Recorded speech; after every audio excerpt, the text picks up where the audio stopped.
What's going on, everyone?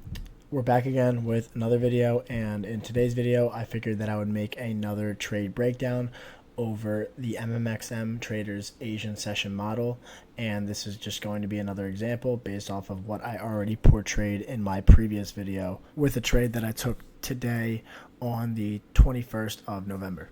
So starting off, we have our 4-hour chart on AUDJPY, and I labeled a dealing range that I have portrayed here.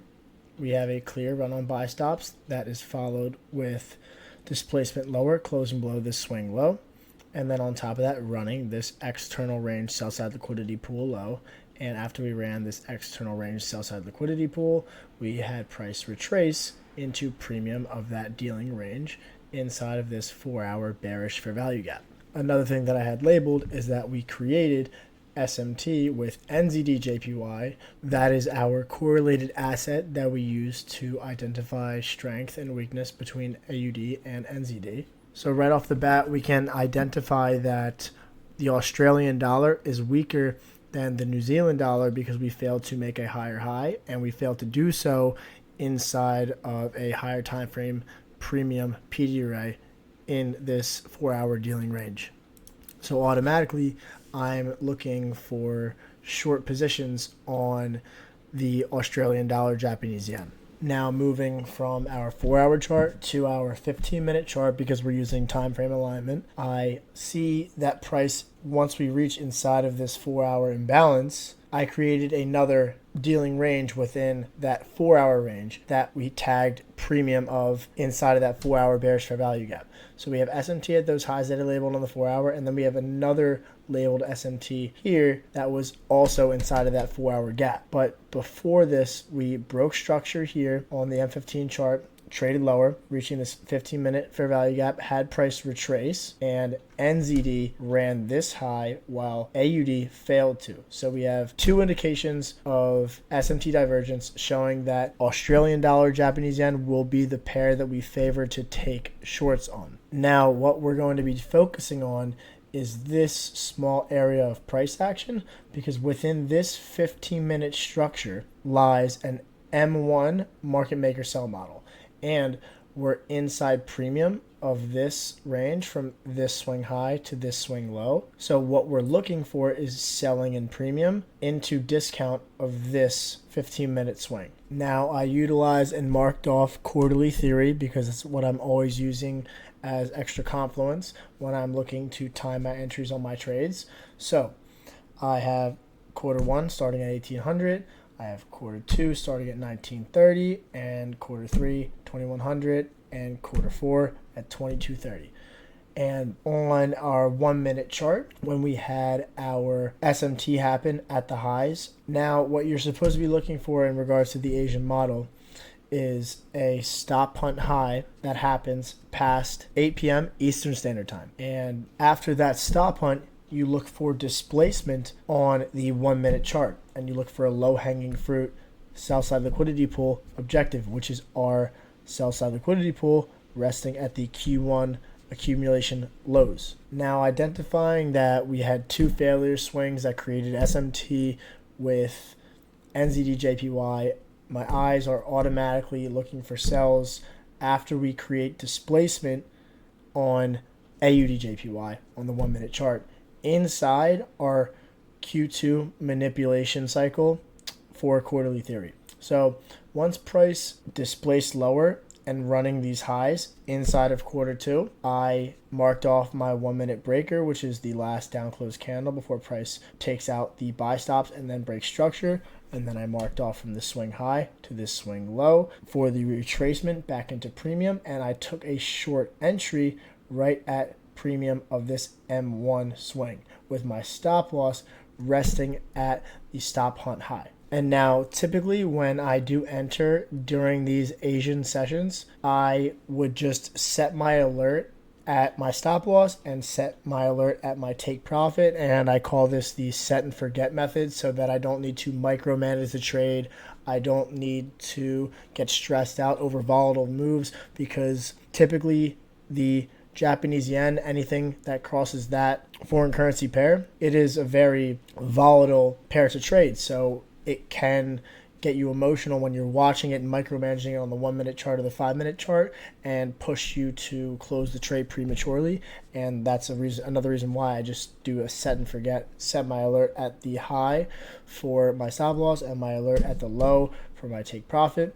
And I have my manipulation leg marked off from this swing high to this swing low, project price out, 2 standard deviations to 2.5, lands right at our sell side liquidity pool. And if you entered right at the low end of that manipulation leg, you would just be looking at a 1 to 2 risk to reward. And if you risked 1%, you would get 2%, or if you risked 0.5%, you get 1%, etc.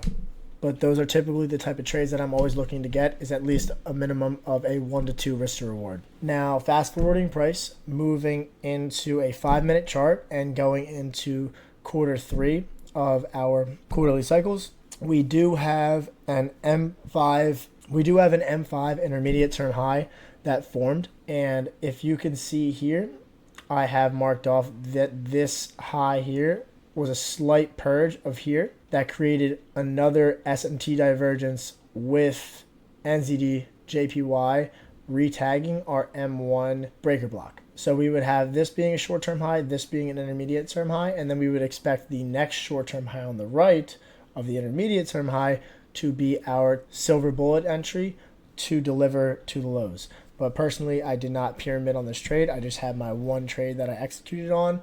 And again, like I said in the previous slide, I set and forget, stop loss here, take profit here, that's it. Now dropping down again to our 1 minute chart and seeing the reaction after price created that intermediate term high, we had another M1 breaker block that formed once we ran the high and then continued to break structure. And if you again measure from that swing low to that swing high, the manipulation leg, once price reaches 2 standard deviations, it's either a retracement or a reversal. And price retraced from that swing low to that swing high into premium of the range, retagging the breaker block. So this technically could have been another short entry to the sell side liquidity pool low, because 4 standard deviations, max expansion, lies directly above or slightly above the sell side liquidity pool target and 2 standard deviations that we had marked off originally. And as you could see here, price played out perfectly.